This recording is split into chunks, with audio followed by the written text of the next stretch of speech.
ಅಂತಾರಾಷ್ಟ್ರೀಯ ಯೋಗ ದಿನಾಚರಣೆ. ಪ್ರತಿದಿನ ಯೋಗ ಮಾಡುವ ಮೂಲಕ ಆರೋಗ್ಯ ಕಾಪಾಡಿಕೊಳ್ಳಿ.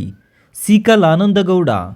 ಅಂತಾರಾಷ್ಟ್ರೀಯ ಯೋಗ ದಿನಾಚರಣೆಯ ಅಂಗವಾಗಿ ಶಿಡ್ಲಘಟ್ಟ ನಗರದ ಮಯೂರ ವೃತ್ತದಲ್ಲಿರುವ ಬಿಜೆಪಿ ಸೇವಾ ಸೌಧ ಕಚೇರಿಯಲ್ಲಿ ಭಾನುವಾರ ಯೋಗಾಭ್ಯಾಸ ಕಾರ್ಯಕ್ರಮ ನಡೆಯಿತು. ಕಾರ್ಯಕ್ರಮದಲ್ಲಿ ಯೋಗಾಭ್ಯಾಸ ಮಾಡಿ ಬಳಿಕ ಮಾತನಾಡಿದ ಬಿಜೆಪಿ ಗ್ರಾಮಾಂತರ ಮಂಡಲ ಅಧ್ಯಕ್ಷ ಸೀಕಲ್ ಆನಂದಗೌಡ, ಭಾರತವು ಸನಾತನ ಸಂಸ್ಕೃತಿ ಮತ್ತು ಯೋಗ ಪರಂಪರೆಯ ತವರೂರು ಎಂದು ಹೇಳಿದರು. ಪ್ರಧಾನಮಂತ್ರಿ ನರೇಂದ್ರ ಮೋದಿ ಅವರು 2014ರಲ್ಲಿ ವಿಶ್ವಸಂಸ್ಥೆಯಲ್ಲಿ ಯೋಗ ದಿನಾಚರಣೆಯ ಪ್ರಸ್ತಾವನೆ ಮಂಡಿಸಿದ ಹಿನ್ನೆಲೆಯಲ್ಲಿ ಜೂನ್ 21ನ್ನು ವಿಶ್ವ ಯೋಗ ದಿನವನ್ನಾಗಿ ಆಚರಿಸಲಾಗುತ್ತಿದೆ ಎಂದು ತಿಳಿಸಿದರು. ಯೋಗವು ಕೇವಲ ಒಂದು ದಿನಕ್ಕೆ ಸೀಮಿತವಾಗಬಾರದು. ಪ್ರತಿದಿನ ಬೆಳಗ್ಗೆ ಖಾಲಿ ಹೊಟ್ಟೆಯಲ್ಲಿ ಕನಿಷ್ಠ 45 ನಿಮಿಷದಿಂದ 1 ಗಂಟೆಯವರೆಗೂ ಯೋಗಾಭ್ಯಾಸ ಮಾಡಿದರೆ ದೇಹ ಮತ್ತು ಮನಸ್ಸಿನ ಆರೋಗ್ಯ ಉತ್ತಮವಾಗಿರುತ್ತದೆ. ಇಂದಿನ ಒತ್ತಡದ ಜೀವನದಲ್ಲಿ ಯೋಗವು ಮಾನಸಿಕ ನೆಮ್ಮದಿ ಹಾಗೂ ದೈಹಿಕ ಸದೃಢತೆಯನ್ನು ನೀಡುತ್ತದೆ ಎಂದು ಹೇಳಿದರು. ಕಳೆದ 3 ವರ್ಷಗಳಿಂದ ಪತಂಜಲಿ ಯೋಗ ಶಿಕ್ಷಣ ಸಮಿತಿ ಸಹಯೋಗದಲ್ಲಿ ಬಿಜೆಪಿ ಸೇವಾ ಸೌಧದಲ್ಲಿ ಯೋಗ ದಿನಾಚರಣೆಯನ್ನು ಆಚರಿಸಲಾಗುತ್ತಿದೆ.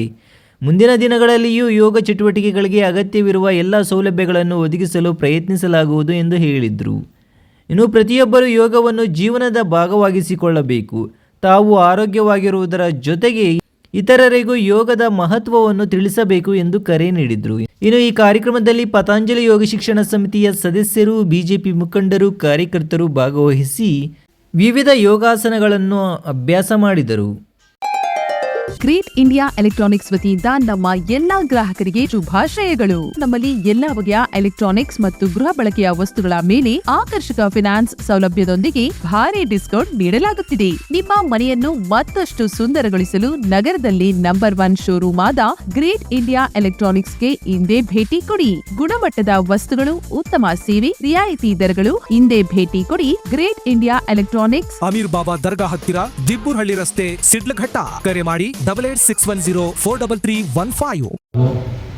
ನಮ್ಮ ಸೇವಾ ಸೌಧದಲ್ಲಿ ಪತಂಜಲಿ ಯೋಗ ಶಿಬಿರದ ಕಡೆಯಿಂದ ಸತತವಾಗಿ 3ನೇ ವರ್ಷ ನಾವು ಈ ಒಂದು ಯೋಗ ದಿನಾಚರಣೆಯನ್ನು ಆಚರಣೆ ಮಾಡ್ತಾ ಇದ್ದೀವಿ. ನಮಗೂ ಇದೊಂದು ಸುದೀರ್ಘ ಸರಿ.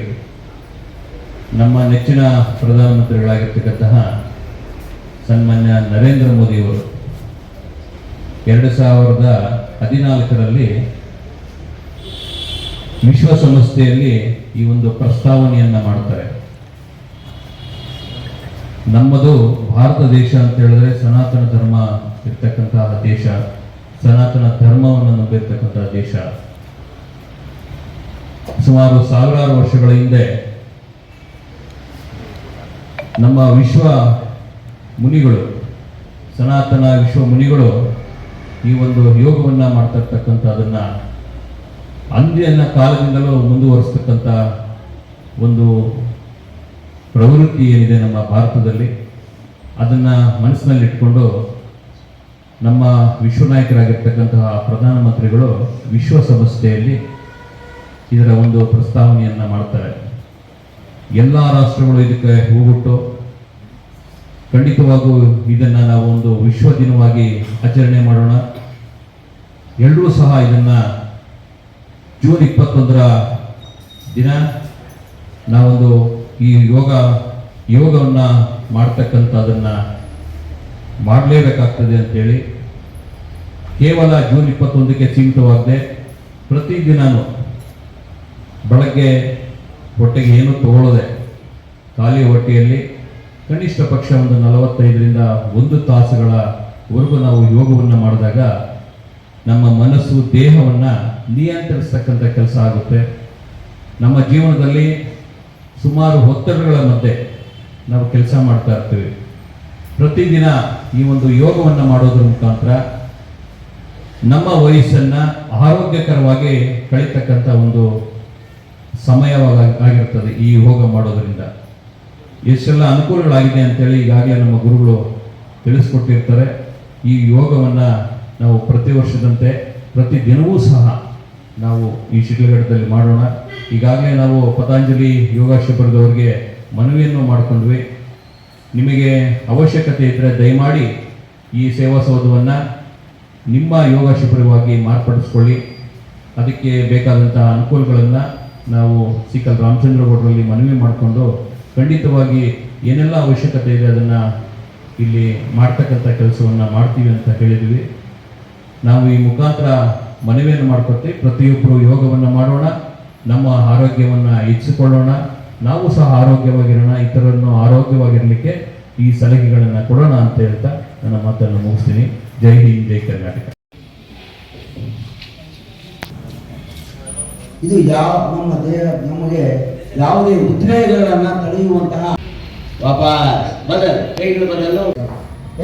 ನಾವಿನ ಇದು ನಮ್ಮ ಏನಿದೆ ಆ ಸಮಸ್ಯೆಗಳನ್ನು ನಿವಾರಣೆ ಆಸನವು ಉಪಯುಕ್ತ. ಈ ಒಂದು ಆಸನವು ಅಷ್ಟೇ ನಮ್ಮ ಬೆನ್ನುಮೂಳೆಯ ಸ್ಥಿತಿಸ್ಥಾಪಕತ್ವವನ್ನು ಉಂಟು ಮಾಡೋದಕ್ಕೆ ಬಹಳ ಸಹಾಯ ಆಗುತ್ತೆ. ಬೆನ್ನು ನೋವಿಗೆ ಇದು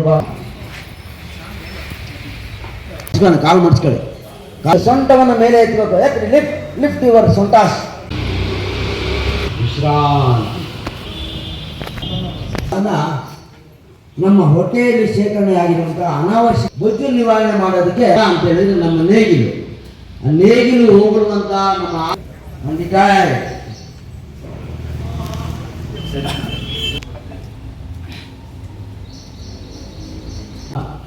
ದೇಹದಲ್ಲಿ ಶೇಖರಣೆ ಆಗಿರುವಂತಹ ಕೆಟ್ಟ ಗಾಳಿ ಬರುವುದಿಲ್ಲ. ಈಗ ನಮ್ಮ ಗರ್ಭವನ್ನು ಮಣ್ಣಿಗೆ ತಾಗಿಸುವಂತ ಪ್ರಯತ್ನ ಕ್ರಮಬದ್ಧ ಉಸಿರಾಟ ಮಾಡ್ತಾರೆ. ಜಾಸ್ತಿ ಉಸಿರನ್ನು ನಾವು ಜಾಸ್ತಿ ತಗೊಳ್ತಾ ಇದ್ರೆ ನಮ್ಗೆ ಆಯುಷ್ತಾರೆ. ನಿಧಾನವಾಗಿ ಉಸಿರನ್ನು ತಗೊಳ್ತಾ ಇದ್ರೆ ನಮಗೆ ಆಯುಷ್ ಜಾಸ್ತಿ ಆಗುತ್ತೆ. ನಾವು ಯಾರು 3 ವರ್ಷ ಬದುಕಿದ್ವಿ ಅವರು ನಿಧಾನ ನಾಯಿಗಳಿಗೆ ಪಾವು ಬದುಕಾಗ್ತಾರೆ 3ರಿಂದ 4 ಉಸಿರಾಟ ಮಾಡ್ತಾ ಇದ್ರೆ ಬದುಕ್ತೀವಿ. ಪಂಚೋಡಿ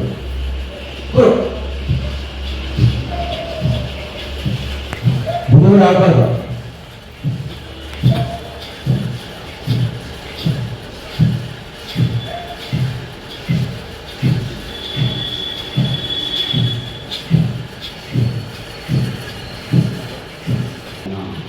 ಯಾರಿಗೆ ಗೊತ್ತಿದೆ ಅವ್ರ ಕಣ್ಣು ಮುಚ್ಕೊಂಡಿಲ್ಲ, ಯಾರು ಗೊತ್ತಿಲ್ಲ ಅವ್ರು ನೋಡ್ತಾಮ ಇಲ್ಲ. ಈಗ ಮುಂದಿನದು ನಾಡಿ ಶೋಧನ ಮತ್ತೆ ಹೊಸನ ತಗೊಳ್ಳ.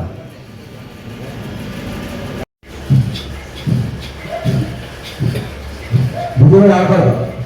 ಬಲದಿಂದ ಪೂರಕ. ಭಾರತ್ ಮಾತಾ ಕಿ ಜೈ, ಭಾರತ್ ಮಾತಾ ಕಿ ಜೈ, ಜೈ ಶ್ರೀರಾಮ್.